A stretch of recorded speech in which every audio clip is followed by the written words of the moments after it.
Hello and welcome to the pilot episode of Successful Field Test, a new Android Netrunner video series.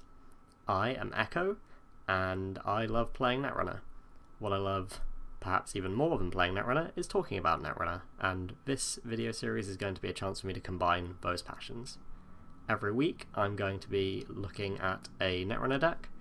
I'll be doing a short intro video, such as the one you are watching now, where I'll discuss some parts of the deck list. I'm not going to go completely over every single card in the deck because that would take forever, but I'll just look at anything that particularly interests me, cards I'm excited about, cards I'm curious about, and then we will jump into some games on Jinteki.net.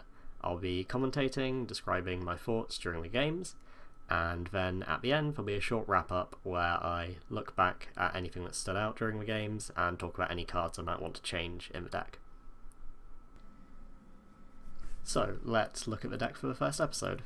We're going to be playing an aggressive criminal deck built using Loz, the relatively new identity from Station 1. This ability to gain 2 credits for first time each time a corp reses a piece of ice is hopefully going to be useful when we're making these aggressive early runs, because if the corp chooses to defend against those, then we'll be making money and that will help us set up for later. There are a lot of what I would consider the standard criminal cards in this deck. We've got Account Siphons, Desperados, Aaron Marin, Temujin Contract, but because we're going to be going quite aggressive, perhaps more so than other criminal decks, I've gone for 3 Data Suckers, just to help us build up early pressure, and 3 Turning Wheels, similarly just to support multi-access early, or to build up for a sort of finishing blow in the late game where we might need 2 or 3 more points just to end the game.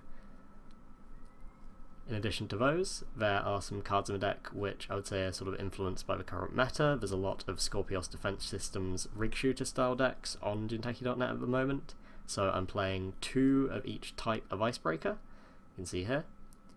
And let's start at the top. I've got 2 of the new breaker from Terminal Directive, a Bagnail, which is a fairly efficient decoder, but in addition to having a backup for it getting trashed by my opponent, it also means I can actually use the trashed bypass code gate ability, which I think is fairly strong, if a bit situational.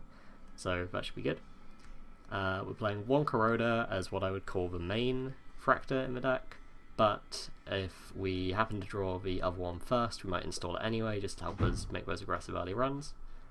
And then we have 1 Femme Fatale and 1 Mimic. Mimic obviously plays very well with the Data Suckers, but then Femme has its own advantages, bypassing pieces of ice, and again, just works as a backup or an alternative if we happen to draw it at the right time. We are also playing some Interdictions with Rumour Mill gone. This is quite an effective way to deal with defensive upgrades, and again helps us against Marcus Batty if we're playing against Scorpios. Plus, the other card which helps against that matchup, but is also, I think, just good in general, is Spearfishing, sort of an alternative to Inside Job from a core set. On the surface, looks very similar, but really the difference comes down to how the corps are structuring their servers.